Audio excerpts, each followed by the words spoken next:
Hallelujah, praise the Lord, hallelujah, hallelujah. प्रभु आपको आशीष दें, प्रभु बरकत दें, अपनी बरकतों से मालामाल करें।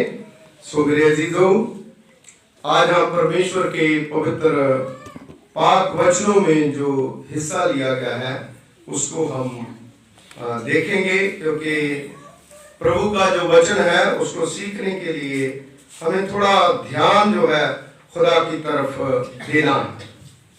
आज का जो विषय है वो है कि परमेश्वर विनम्र लोगों से खुश होता है। परमेश्वर विनम्र लोगों से खुश होता है। God delights in humble people। गलातियों की पुस्तक उसका 5वां बाब उसकी 23वीं आयत से जब शुरुआत होती है तो वहां पर एक शब्द जो है परमेश्वर के पवित्र पाक वचन में जो पढ़ा गया है उसी के ऊपर हम जो है गौर करेंगे, नम्रता। और मेरे अजीजों, नम्रता जो है वो हर एक इंसान में होना बहुत ही जरूरी है। विनम्रता के बारे में परमेश्वर के पवित्र पाक वचन में बहुत सी बातें जो है वो कही गई है। मैं आपको थोड़ा सा इसको इंट्रोड्यूस करवाऊंगा। बाइबल में नम्रता का जहां विनम्रता जो है, दीनता और स्वयं जो है परमेश्वर वो एक बहुत बड़ी बात जो है वो कहता है। क्योंकि मैं पढ़ रहा था सुबह और मैंने सर्च भी करा, क्योंकि परमेश्वर के पाक वचन में जो नम्रता है वो बहुत ही हाईलाइट जो वाक्य है उसको कहा गया है, जहां जहां भी परमेश्वर ने कहा है। आज के समय में भी, वर्तमान में नम्रता जो है वो बहुत ही जरूरी हमारे जीवन में होनी चाहिए। दूसरा शब्द दीनता। मेरे अजीजों, बाइबल में नम्रता को परमेश्वर के प्रति आज्ञाकारिता भी कहा गया है। स्वयं और दूसरों का सम्मान करना और आज्ञाकारिता का आभास जो है वो माना जाता है। हालेलुया, मेरी बात समझ रहे आप, है ना? आज्ञाकारी का आभास। और तीसरी चीज जो है, नम्रता वाले लोग दूसरों की जरूरतों को अपनी जरूरतों से पहले देखते हैं। हालेलुया, अपनी जरूरतों से पहले दूसरों की जरूरतों को देखते हैं। बाइबल के मुताबिक नम्रता ना सिर्फ उसके राज्य में प्रवेश करने के लिए जरूरी है, बल्कि राज्य में बड़ा होने के लिए भी जरूरी है। हालेलुया, परमेश्वर के राज्य में बड़ा होने के लिए दीनता और नम्रता जो है बहुत ही जरूरी है। बाइबल के मुताबिक परमेश्वर ने नम्र लोगों को अनुग्रह देने की प्रतिज्ञा भी की है। फिर हमने सोचना यह है कि इतने वादे खुदा ने कर दिए कि अगर आप नम्र होते हैं तो कितनी बरकतें, कितनी आशीषें परमेश्वर हमें देना चाहता है। कितनी चीजें जो है वो हमारे अंदर जो है वो देना चाहता है। यह पवित्र आत्मा के फलों में से एक है। अगर आप इसी को ले लेते हैं तो आप देखिए, खुदावंद प्रभु यीशु मसीह जो इस संसार में, इस दुनिया में आए, उसके अंदर इतनी नम्रता थी, उसके अंदर इतनी दीनता थी। वो अपने आप को दीनहीन बना करके इस संसार में वो आज दुनिया का, वर्ल्ड का सबसे बड़ा परमेश्वर और खुदा है। हमें बचाने के लिए एक इंसान को कितना नम्र होना चाहिए। यशायाह नबी की पुस्तक उसका 66 अध्याय उसकी दूसरी आयत में लिखा है,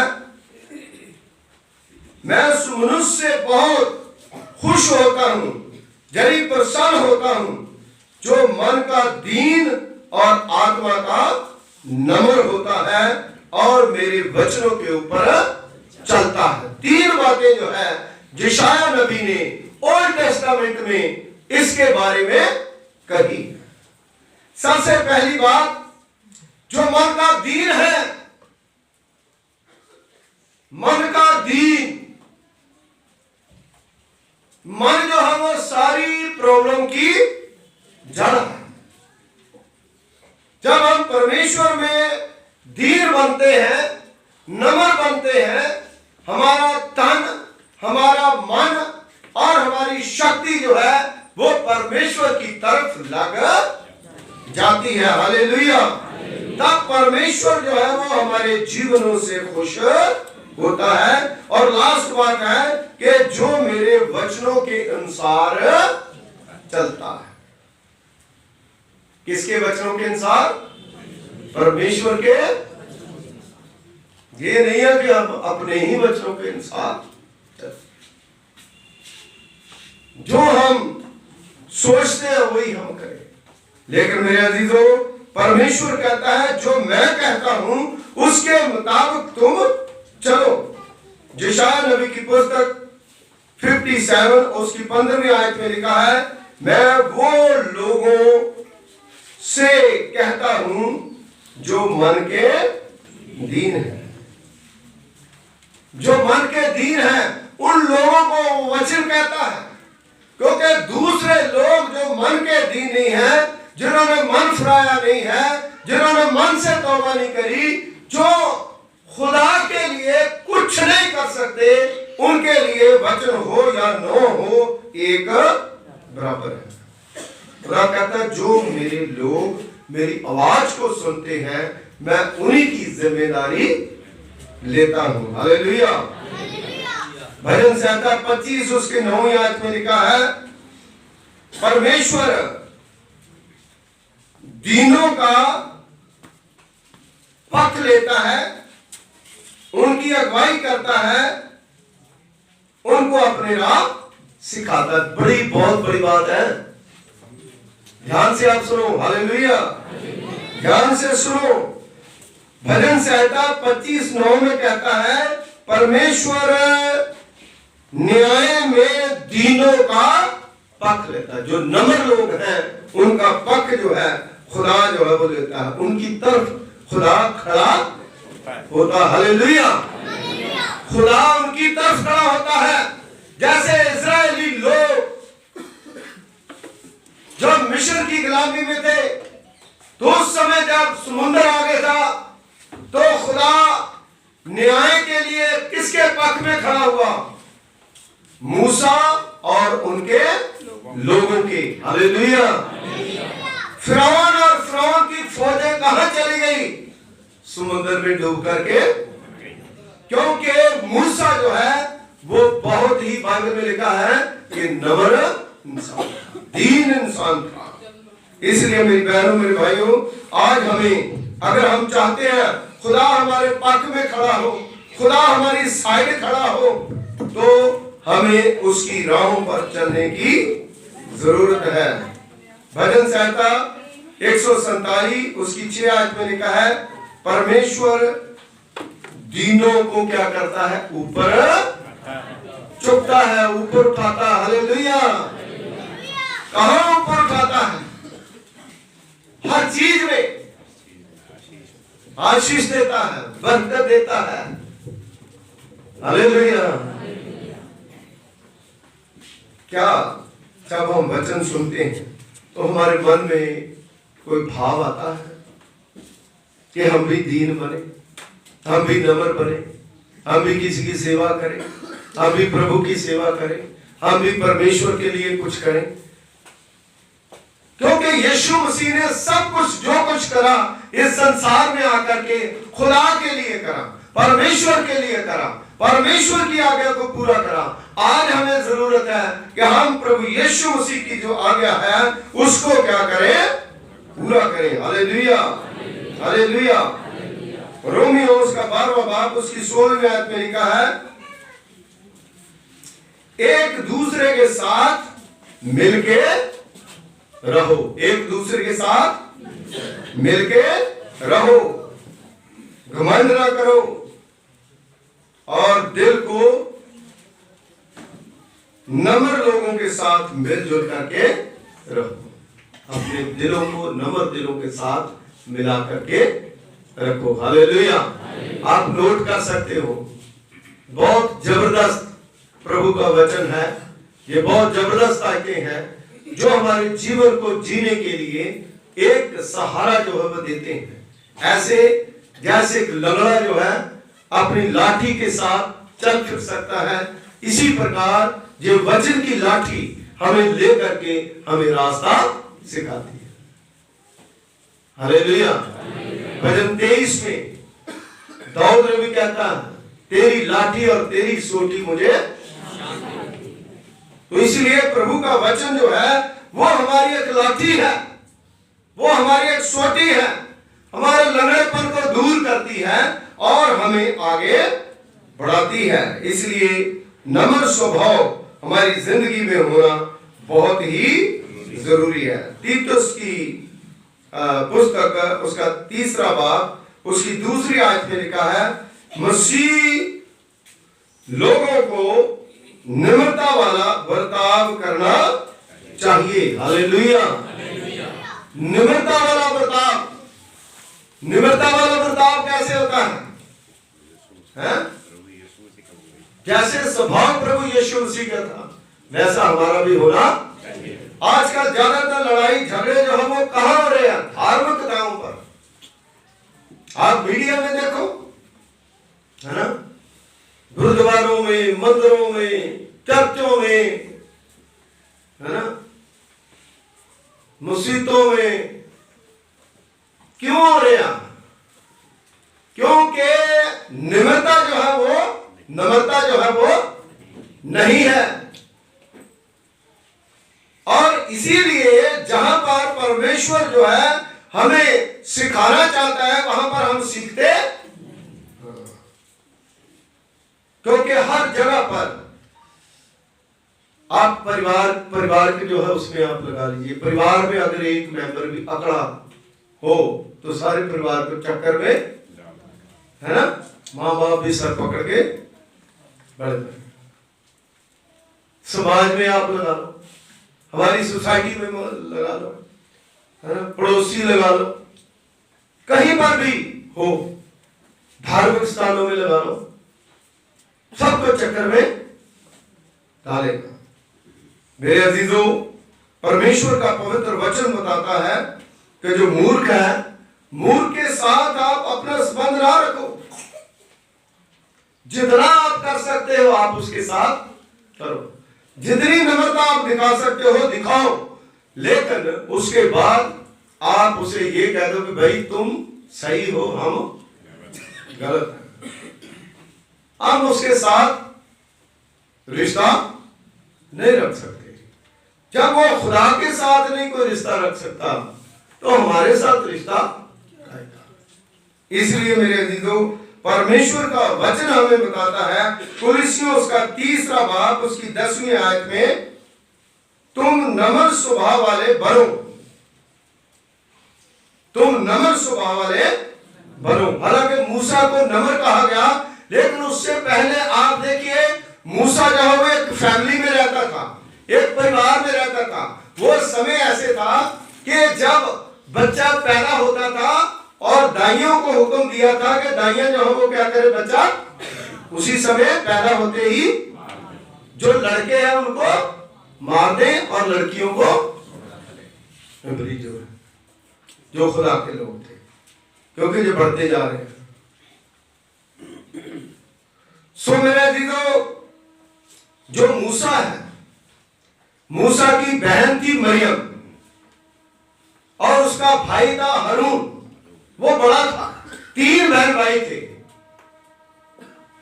तो आप देखिए जब मूसा पैदा हुआ तो उस समय जब सरकंडे की टोकरी में उसको रखा और पानी में जब उसको छोड़ा, तो उस समय उसकी बहन जो है इतनी बड़ी थी कि वो देख सकती थी कि मेरा भाई कहां, वो पीछे पीछे गई, है ना। तो कौन लेके गया था उसको? राजा फिरौन की बेटी। और फिर मूसा कहां पे पला? राजमहल में। और एक दिन उसको पता चल गया कि ये जो मिस्री है वो हमें तंग करते हैं, हमें परेशान करते हैं।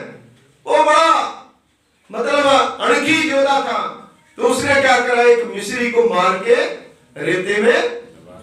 लेकिन उसके बावजूद भी जब उसने अपने आप को बदला, परमेश्वर ने उसे सबसे बड़ा लीडर बनाया, तो उस समय खुदा से कह रहा है ये बहुत ही नम्र इंसान है। मेरे अजीजों, मूसा राजघराने में पला, राजघराने में बड़ा हुआ, उसकी शिक्षा हुई, लेकिन वो विनम्रता के साथ अपने खुदा के साथ चलता रहा और खुदा ने उससे बड़े बड़े काम लिए। कितनी उसकी उम्र हुई मूसा की? 120 साल। 120 साल। और 40 को 3 बार करें तो कितने होते हैं? 120। और पहले 40 साल उसके अलग थे, दूसरे 40 साल जो है वो उसके जंगल में वाले थे, है ना। तो 120 साल उसने काम करा जंगल के रास्ते में। वो रहा, वो दीन बना, वो नम्र बना, क्योंकि उस समय जो लोग थे जिनको लेके, जिनकी अगुवाई कर रहा था, वो भी तंग करते थे, वो भी परेशान करते थे। मेरे अजीजों, आज अगर मुझे और आपको और कोई भी किसी भी जगह पर कोई लीडरशिप है, अगर हम प्यार के साथ, विनम्रता के साथ कोई काम करें, तो जैसे 40 साल का रास्ता था, तो कितने साल लग गए? हाँ जी, 40 दिन का रास्ता कितने साल लगे? 40 साल। तो फिर जो है वो हमारा कोई भी काम जो है वो ज्यादा बढ़ेगा। बढ़ाने वाला कौन है? शैतान। क्योंकि शैतान नहीं चाहता कि ये लोग मिलजुल करके बैठे। मेरे अजीजों, आज जरूरी है कि हम अपने आप को नए साल में बदले, नए साल में अपने आप को बदले, अपना जीवन बदले और खुदा की कलाम के मुताबिक प्रभु की नजरों से अपनी आंखों को खोलें और देखें कि हम लोग परमेश्वर के साथ किस प्रकार चल रहे हैं। दूसरा तीमुथियुस उसका दूसरा बाब उसकी 25वीं आयत में लिखा है, प्रभु के सेवक को नम्र होना बहुत ही। आप प्रभु का सेवक जो प्रचार करता वही है? आप क्या सोचते हो? क्या आप प्रभु के सेवक नहीं है? आप खुदा के सेवक नहीं है? सेवक का मतलब है सेवादार। आप कैसे सेवा कर रहे हो? आप सेवादार हो, आप याजकों का समाज हो, क्या आपकी जिम्मेदारी नहीं? इसलिए मेरी बहनों, मेरे भाइयों, आजकल पहली उंगली जो है वो सिर्फ जो प्रचारक है उसी की ओर उठती है, लेकिन 3 उंगली जो है वो हमारी तरफ भी आती है। उठती नहीं है, आती है, अपने आप ही आती है ना। हमें सोचना, हमें समझना है कि आज जो हमारे चर्च अगर तरक्की नहीं कर पा रहे, जो हमारी संस्थाएं तरक्की नहीं कर पा रही, उसका कारण जो है क्या है? उसका कारण है कि हम नम्रता के साथ व्यवहार नहीं करते और हम लोग परमेश्वर की महिमा, खुदा की ग्लोरी जो है उसको नहीं देखते। हम लोग अपने अंदर बहुत सी बातें लेकर के बैठे रहते हैं। मेरे अजीजों, उसको निकाल दें, उसको निकाल दें। मत्ती की इंजील उसका 5वां बाब उसकी 5वीं आयत में लिखा है, धन्य है वे लोग जो मन के दीन है, वो परमेश्वर की आशीष को पाएंगे। हालेलुया। स्वर्ग के राज्य को वो देखेंगे। परमेश्वर का वचन जिसमें दर्ज हवाले जो है बहुत से निम्र बनने के लिए जो है वो कहे गए हैं। प्रभु का वचन सिर्फ इंसान को ही निम्र बनाने के लिए नहीं कहता, बल्कि उसके वो खुद भी नम्र बना और नमूना हमारे लिए बना। हालेलुया। यीशु मसीह खुद ही नमूना बना और हमारे लिए नम्र बन गया। मत्ती की इंजील उसका 11वां बाब उसकी 29वीं आयत में लिखा है, मेरे से सीखो कि दिल का नम्र और आत्मा का दीन होना क्या है। वो कहता तुम मेरे से सीखो। जब उसको मार रहे थे, जब उसको पीट रहे थे, है ना? आप यीशु मसीह की कचहरी के बारे में अगर पढ़ोगे तो वचन में लिखा है, फिर कितनी बार खुदावंद यीशु मसीह को कचहरी में कितनी बार लाया गया और बिना कसूर। प्रभु यीशु मसीह खुदा था, खुदा को गलती कर सकता तो हम लोग तो गलती कर सकते हैं, हम तो इंसान हैं, लेकिन खुदा क्या गलती कर सकता था। खुदा को इतनी बार वहां पर जाजकों के सामने, महाजाजकों के सामने, पिलातुस के सामने और कई जगहों पर उसको रात भर जो है वो खोया गया, ऐसे लिखा है बाइबल में। खोते थे, उसको धक्के देते थे, धक्के मारते थे। और प्रभु यीशु मसीह ने अपनी जान कलवरी क्रूस पर दे दी। प्रभु यीशु मसीह की जो कुर्बानी जो उसने पूरे जगत के लिए, दुनिया के लिए दी, और आप देखिए प्रभु यीशु मसीह का पूरा शरीर, पूरा बदन जो है वो शन्नी शन्नी कर दिया। तब भी उसने निम्रता का व्यवहार जो है वो हमारे साथ करा।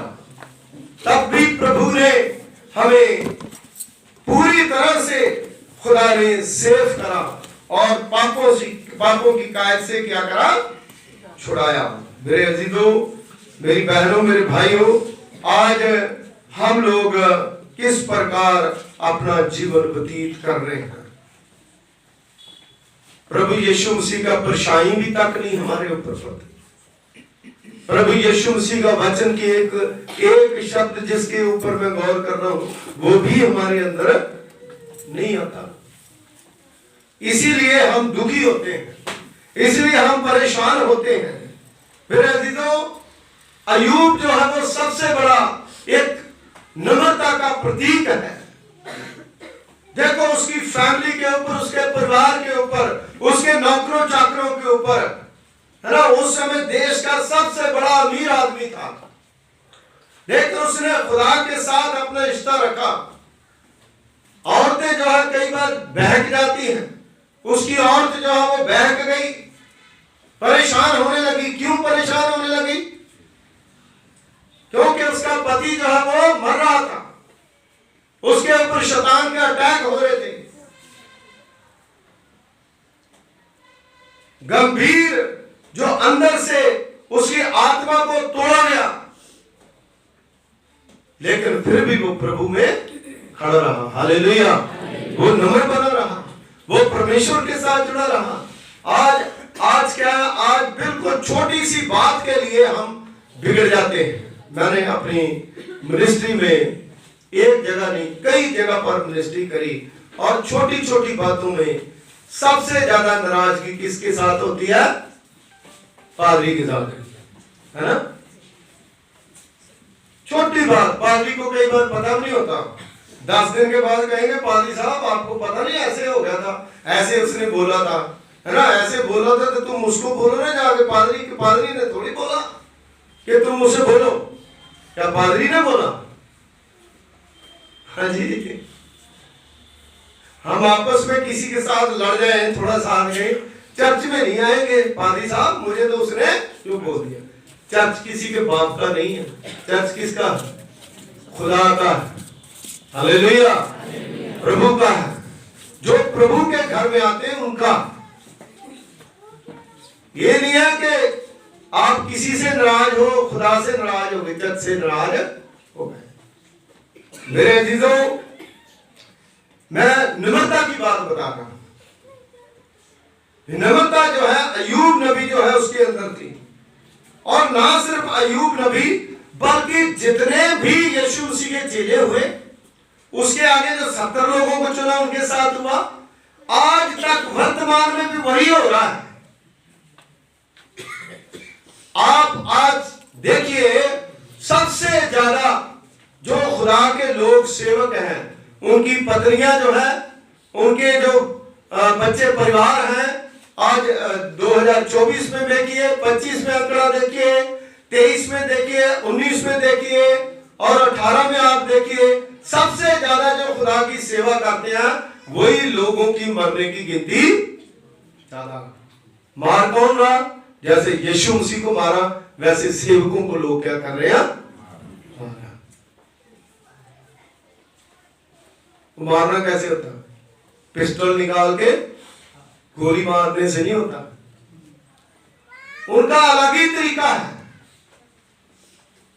जो आज भी लोगों को मारा जा रहा, मैंने कई बार खबरें सुनता हूं, मेरे पास आती है ऑल इंडिया की खबरें, तो मतलब हम देखते हैं कि क्यों ऐसा हो रहा है, क्योंकि हमारे अंदर वो स्वभाव जो यीशु मसीह का है वो नहीं। मेरे अजीजों, उपदेशक की पोथी सुबह उपदेशक, उसका 7वां बाब, उसकी 9वीं आयत में लिखा है, जल्दी से क्रोधित ना होना, क्योंकि जो गुस्सा वो मूर्खता का साथी है। हालेलुया। आप जल्दी से क्रोधित हो जाते हैं, है ना? जल्दी से क्रोधित होकर के यहां तक कि किसी भी इंसान की धतियां मारेंगे, सारी चीजें ऐसी मतलब बना के कि जैसे बहुत बड़ा कोई क्रिमिनल है। ये क्यों होता है?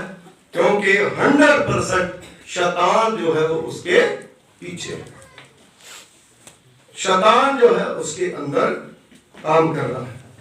नीति वचन उसका 22वां अध्याय, उसकी 24 और 25 आयत में लिखा है, तू गर्म और क्रोधी स्वभाव वाले मनुष्य के साथ कभी मित्रता, सबसे खतरनाक आदमी होता जो बहुत जल्दी गुस्सा कर जाता है। प्रभु कहता है, सुलेमान बादशाह कहता है, उसके साथ कभी मित्रता, क्योंकि हो सकता है कि उसकी आदतें जो है वो तेरे अंदर आ जाए, उसकी आदतें तेरे अंदर आ जाए। कहते हैं जैसी संगति वैसी रंगती चल जाती हैं। इसलिए हम अपने आप को इन चीजों से बचा करके रखें। मेरे अजीजों, मैं 2 बातें बता करके खत्म करूंगा। जो गुस्सा करने वाला इंसान है, परमेश्वर जो है उसको अपने से दूर रखने के लिए कहता है। अय्यूब की पुस्तक उसका 1 बाब, उसकी 19 और 20 आयत में लिखा है, हे भाइयों, तुम्हारे लिए ये जानना जरूरी है कि कोई मनुष्य बोलने में मध्यम और गुस्सा करने में मठा हो, क्योंकि मनुष्य गुस्से के कारण परमेश्वर के भले आदेश में बाधा, किसी का कुछ नुकसान नहीं होता। किसका नुकसान करते हो? खुदा का। खुदा का जो भला आदेश है ना, उसमें बाधा होता तो खुदा छोड़ता नहीं है। खुदा जो है वो कभी भी छोड़ता नहीं, चाहे वो पादरी हो, चाहे वो एल्डर हो, चाहे वो विश्वासी। अगर किसी भी खुदा के काम में कोई हम बाधा डालते हैं, मैं बाधा डालता हूं, तो मुझे खुदा कभी छोड़ेगा नहीं, क्योंकि खुदा चाहता है कि मेरा काम जो है वो आगे बढ़े। इसलिए गुस्साखोर इंसान जो है वो अपना ही दुश्मन होता, किसी का नहीं। वो अपने आप का खुद का ही दुश्मन है। नीति वचन उसका 27वां अध्याय उसकी 4थी आयत में लिखा है, क्रोधी होना अत्याचार के बराबर है। जो क्रोधी इंसान है ना, वो अत्याचारी है, वो अत्याचार करता है लोगों के दिल दिमाग के ऊपर, लोगों के जो इमोशन है उनके साथ खेलता है।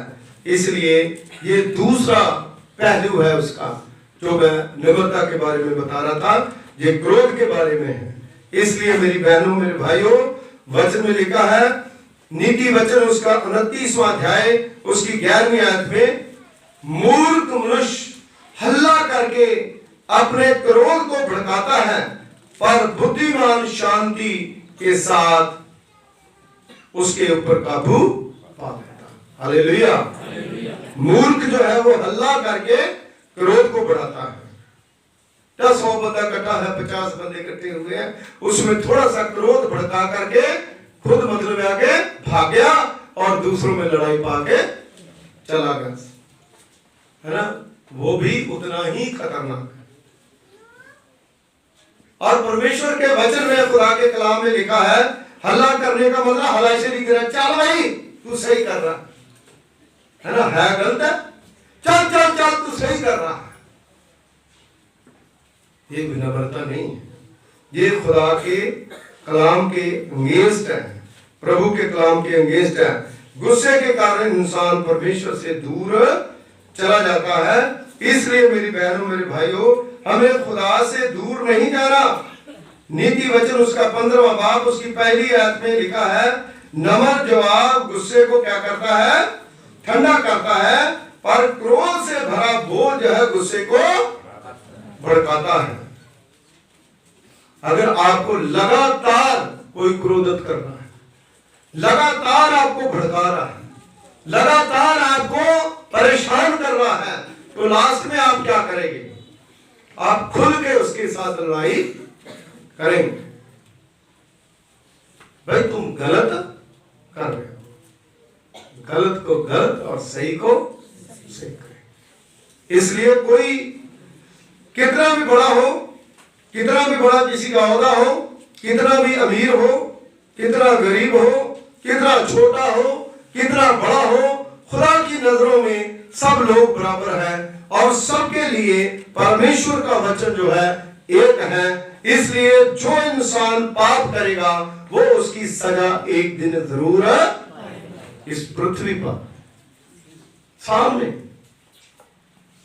क्योंकि खुदा से कोई बच नहीं सकता।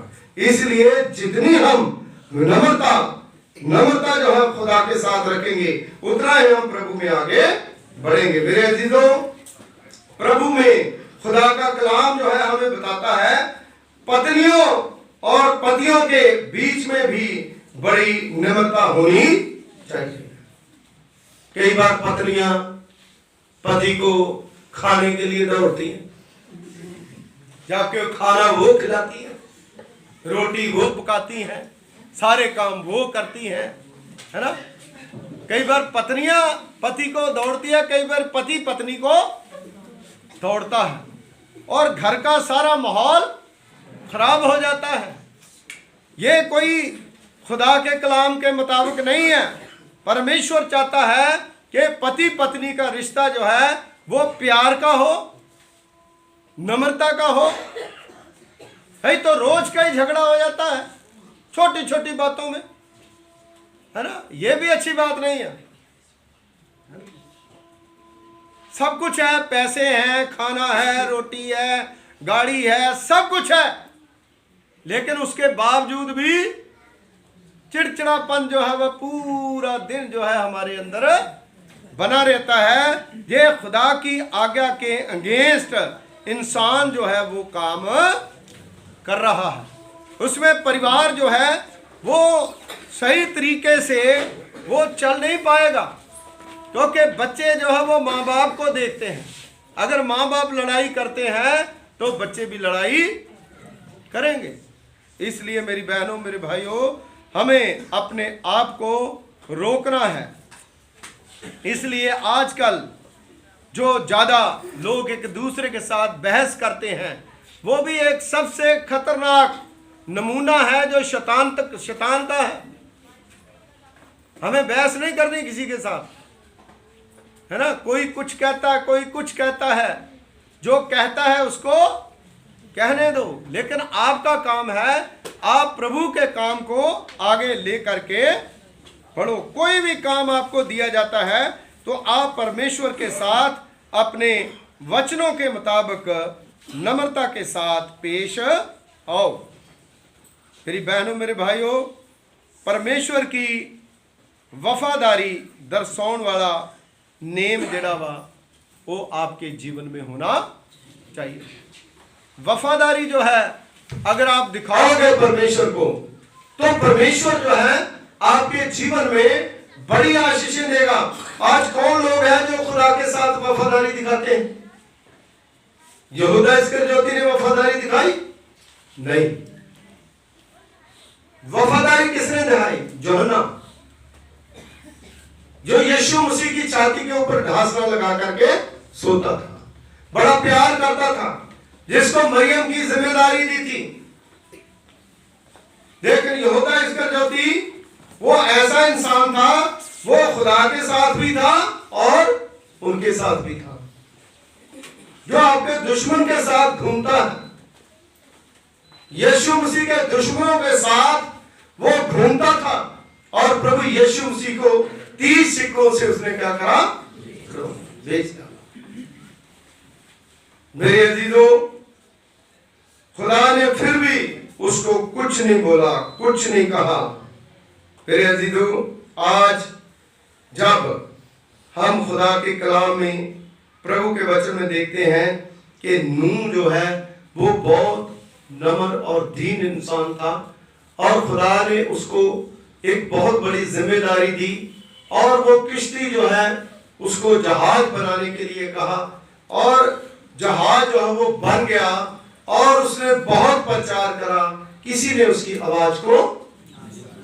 आज भी हो सकता है बहुत से लोग जो जहां पर बैठे हैं, है ना, उसमें से कुछ लोग जो है वो कहते होंगे पादरी साहब अपने आप को नहीं देखता।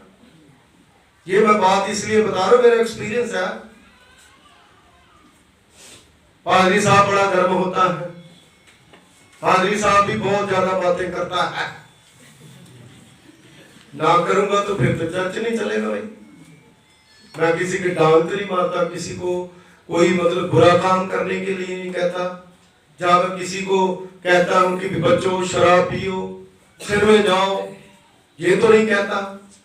जैसे एक बाप जो है अपने बच्चों को डांटता है, तो स्पिरिचुअल फादर जो है वो अगर किसी अपने विश्वासी को डांटेगा या कहेगा तो उसको बुरे काम से ही रोकेगा। जो रुक जाता है उसके ऊपर आशीष हो जाती है, जो नहीं रुकता वो गड्ढे में गिरता। आज नहीं तो कल वो जरूर गड्ढे में गिरेगा। और वचन में लिखा है जो गिर जाता है फिर उसको को उठाने वाला। आज मौका है कि हम अपने आप को बदलें, अपने जीवन को बदलें, अपना जीवन परमेश्वर को दें। जैसे नूह ने अपना जीवन खुदा को दिया, खुदा की आज्ञा को माना और उसका परिवार, उसकी फैमिली जो है वो सेफ हो गई और बच गई और दूसरे सारे लोग जो है उस पे मर गए। मेरी बहनों, मेरे भाइयों, वफादारी का इनाम जो है परमेश्वर हमें देता है। वो कहता है कि अगर वफादारी के साथ आप रहोगे, खुदा आपको आशीष देगा, प्रभु बरकत देगा।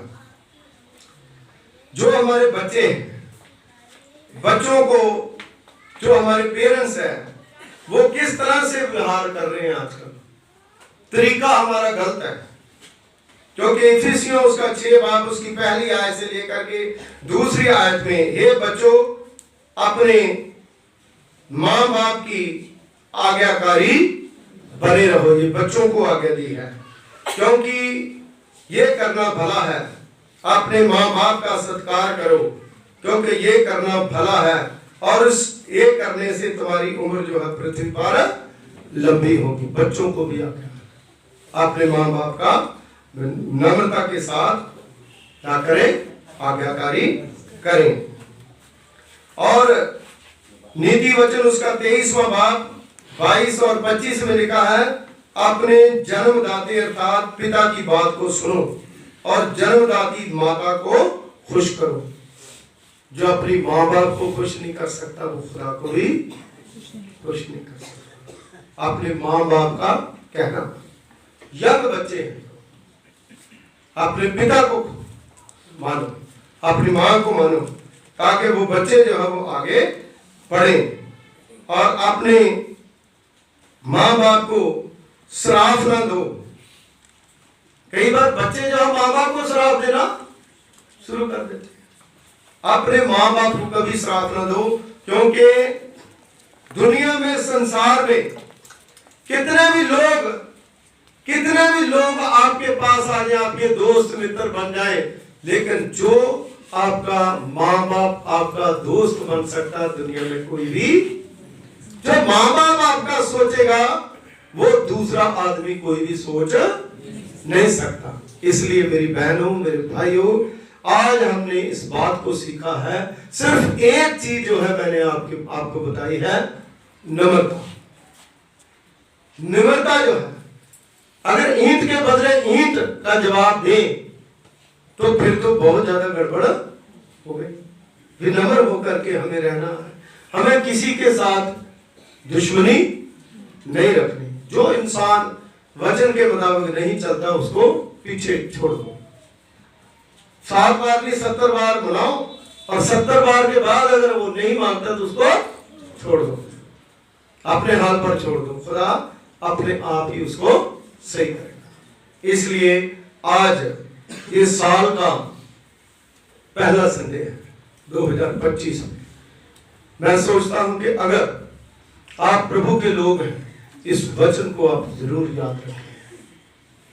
प्रभु भोज में आप शामिल होंगे, अपने आप को बदलें, अपने आप को चेंज करें, अपना जीवन जो है चेंज करें, क्योंकि वचन जो है वही आपको स्वर्ग की टिकटें लेकर के देगा। आप और कुछ भी कर ले, उछल ले, गीत गा ले, जो मर्जी कर ले, लेकिन अगर खुदा के वचन की आज्ञाकारी नहीं करोगे, जीरो वैल्यू है हमारी, जीरो। कोई कितनी बड़ी भीड़ हो, कितना बड़ा प्रचारक हो और कितना बड़े बड़े प्रीचर हो, लेकिन खुदा के कलाम की वैल्यू आप अगर नहीं समझे तो आपकी कोई दुनियावी तौर पर आपको वाह मिल जाएगी, लेकिन खुदा की तरफ से आपको कुछ भी, अगर आप वचन को मानेंगे तो परमेश्वर कहता है मैं तुम्हें आशीष, मैं तेरे परिवार को भी आशीष, मैं तेरे बच्चों के ऊपर अपनी कृपा दृष्टि रखूंगा। दुआ करें। खुदावंद हमारे सर्वशक्तिमान पिता परमेश्वर को, आसमान और जमीन के खालिक मालिक, तेरा धन्यवाद करते हैं, तेरा शुक्रिया अदा करते हैं। हमें अपनी जिंदगी के दिन गिनना सिखा कि हम प्रभु पिता परमेश्वर जी आप में बने रहे। हर दिन जो प्रभु पिता परमेश्वर आप देते हैं, खुदावंद को आपकी पाक मर्जी के मुताबिक खुदावंद निकलता है। हर महीना जो आप देते हैं प्रभु आपकी पाक मर्जी में निकले। हर साल जो देते हैं आपकी पाक मर्जी में निकले। हम सब लोग खुदावंद आपकी महिमा के लिए, आपकी स्तुति के लिए प्रभु आपके घर में इकट्ठा हुए। एक एक जन जो जहां पर आया है प्रभु जी, कोई खाली न जाए, सब बरकतें लेके जाए, सब आशीषें लेके जाए।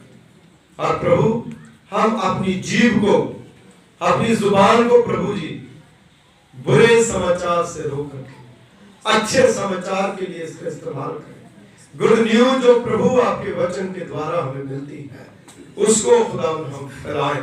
और प्रभु पिता परमेश्वर जी, जो आप खुदावंद अपने लोगों को 2025 में ब्लेस करना चाहते हैं, बरकत देना चाहते हैं, नौकरी देना चाहते हैं, फाइनेंस की कमी को दूर करना चाहते हैं, बीमारियों से छुटकारा देना चाहते हैं, खुशहाल करना चाहते हैं, डिप्रेशन से बाहर निकालना चाहते हैं, उनके जीवनों में प्रभु पिता परमेश्वर जी आशीष देना चाहते हैं।